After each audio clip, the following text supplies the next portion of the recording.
कोई अपना हर्ट करे तो बहुत बुरा लगता है, राइट? इसीलिए तो आपने ये वीडियो पे क्लिक किया है, क्योंकि कोई एक ऐसा पर्सन है जो आपके दिल के बहुत करीब है और उसकी कोई ना कोई बात से, एक्शन से आपको बहुत तकलीफ होती है, बहुत हर्ट होता है।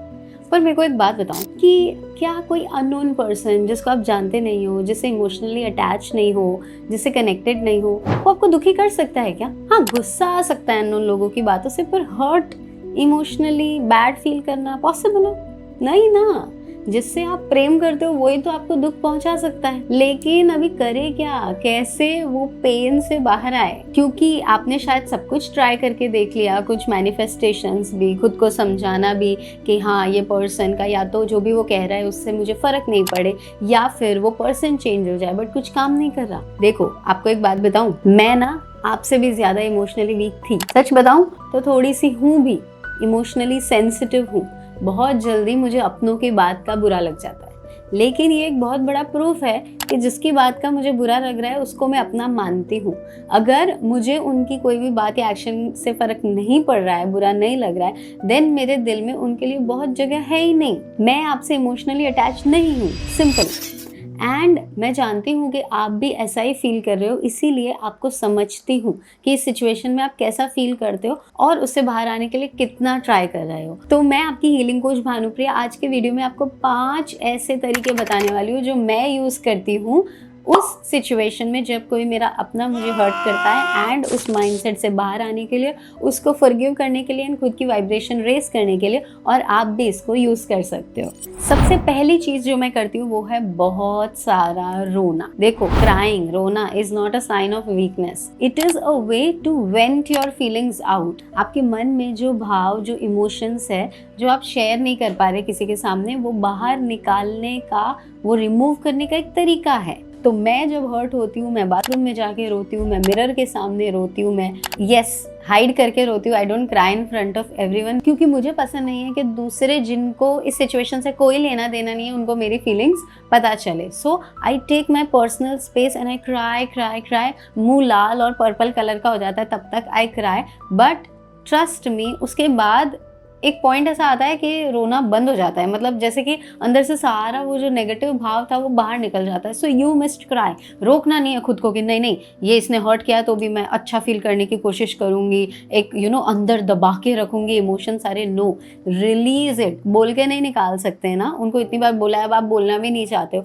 तो अब एक बार रो के बहुत सारा उसको निकालो बाहर। लेकिन ये सिर्फ फर्स्ट स्टेप है। एक बार रोना है, टाइम लेके रोना है, बहुत सारा रोना है, लेकिन उसके बाद स्टॉप कर देना है। फिर सेकंड स्टेप आपको ये करना है कि मस्त उठ के बाथरूम में जाके एक अच्छा सा शावर लेना है। कोल्ड शावर, हॉट शावर, जो भी आपको पसंद है ले सकते हो। और अगर सिर्फ शावर नहीं, सॉल्ट वाटर बाथ लोगे या फिर लैवेंडर का एसेंशियल ऑयल डाल के बाथ लोगे तो सोने पे सुहागा है। आपकी ऑरा में से बहुत सारी negativity, emotional trauma, pain release होगा। मैंने आगे भी मेरे बहुत सारे वीडियोस में बताया कि कैसे पानी से जब हम नहाते हैं तो सिर्फ हमारी फिजिकल बॉडी क्लीन नहीं होती, हमारा ऑरा भी क्लीन होता है, राइट? इसीलिए जब भी हमारा मूड बहुत खराब होता है और अगर हम नहाने चले जाएं, एक शावर ले ले, तो थोड़ा सा लाइट फील होता है। क्यों? It removes the excess toxic negative energy from our aura also. तो आप प्लेन शावर भी ले सकते हैं, या इच्छा है तो सॉल्ट वाटर बाथ भी ले सकते हैं, या फिर नहाने के पानी में 5-10 बूंद लेवेंडर की एसेंशियल ऑयल डाल के भी बाथ ले सकते हैं। बहुत सारा रो लिए, देन बहुत सारे पानी से नहा लिए। Now coming to step number 3, ये वाला तो आपको बहुत पसंद आएगा। नो हीलिंग और मेडिटेशन। यस, शॉक हो गए, बट हाँ, मैं जब बहुत ट्रॉमा में होती हूँ, पेन में होती हूँ, मैं बैठ के कोई भी हीलिंग या मेडिटेशन नहीं करती। फैक्ट है, होता ही नहीं है। आंखें बंद करके भी वही थॉट चलते हैं, वही चीज़ दिखती है। बताओ मुझे आप कमेंट्स में। नहीं होता ऐसा कि आप जितना भी चाहो अपने आप को हील करना, नेगेटिव सिचुएशन के टाइम पे आप नहीं कर पाते हो, आपके माइंड में वही चीज़ घूमती रहती है। ये नॉर्मल है ना।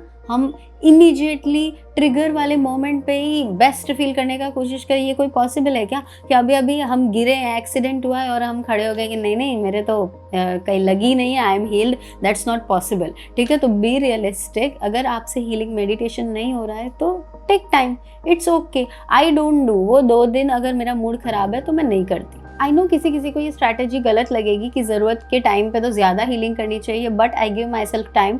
2 दिन नहीं करती। आई जस्ट थिंक कि परसों मैं हीलिंग वापस स्टार्ट करूँगी। I am giving myself time to vent these emotions out. वो पुराने ज़माने में सुना है, कोप भवन होता था, है ना, रामायण में सुना होगा आपने कि वहाँ पे रानियाँ जाके खुद को टाइम देती थी अपना एंगर रिलीज करने के लिए। तो why can't we do that right now? ठीक है, अभी के अभी हील होना ज़रूरी क्यों है?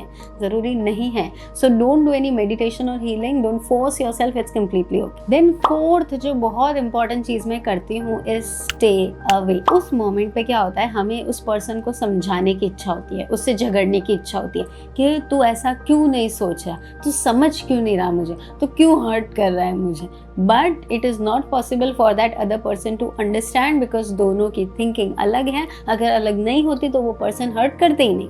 ठीक है, कोई बुरा इंसान तो है नहीं जिससे भी हम अटैच्ड हैं, पर वो कुछ ऐसी चीज़ें कर रहे हैं जो हमें पसंद नहीं है या फिर हमारी थिंकिंग से मैच नहीं होती है, and then it is hurting us. So thinking अलग होने की वजह से आप समझाने जाओगे, वो समझेंगे नहीं, फिर आप और हर्ट होगे और ये लूप चलता रहेगा और उसमें से बाहर नहीं आओगे। तो कीप डिस्टेंस। जैसे को भवन में बैठना है ना, किसी राजा से मिलना नहीं है, वैसे 2 दिन डिसाइड कर लो, ना तो हीलिंग करनी है, यानी कि ना कोई कचरा बाहर निकालना है, ना तो कोई कचरा अंदर डालना है, क्योंकि जितना आप उनके साथ कनेक्टेड रहेंगे उतना कचरा अंदर जाएगा। So you have to stay away from the person hurting you for a fix period of time, 2 days या 3 डेज। अभी आप बोलोगे कि मैडम हस्बैंड है, फादर है, मदर है, उनसे दूर तो जाके नहीं रह सकते।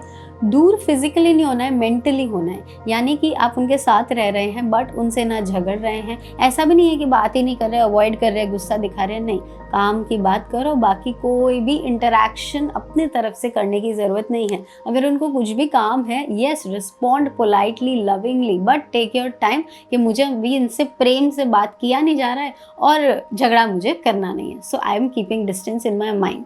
And the last but the most important thing that I do to heal myself in that situation is remind and explain myself law of karma।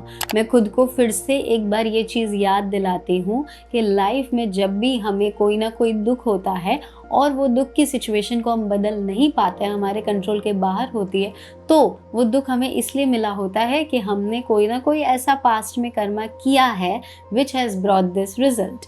वो इंसान जो हमें तकलीफ दे रहा है वो बुरा नहीं है। मेरी पास्ट में या तो इस लाइफ में या पास्ट लाइफ में ऐसी कोई एक्शन या हरकत रही होगी जिसकी वजह से उसको दुख पहुंचा है, इसीलिए वो इंटेंशनली या अनइंटेंशनली मुझे हर्ट कर रहा है। भगवान ऊपर फ्री नहीं बैठे मुझे ऐसे ही बिना मतलब तकलीफ देने के लिए। ये चीज़ मैं खुद को बार बार याद दिलाती हूँ टू एक्सेप्ट द सिचुएशन। जितना खुद को ये चीज़ समझाओगे उतना एक्सेप्ट करना ईजी हो जाएगा। तो मेरी तरह ये 5 स्टेप्स अगर फॉलो करोगे तो कोई भी हर्टफुल इवेंट या सिचुएशन या पर्सन या माइंडसेट से बाहर निकलने से आपको कोई रोक ही नहीं सकता है।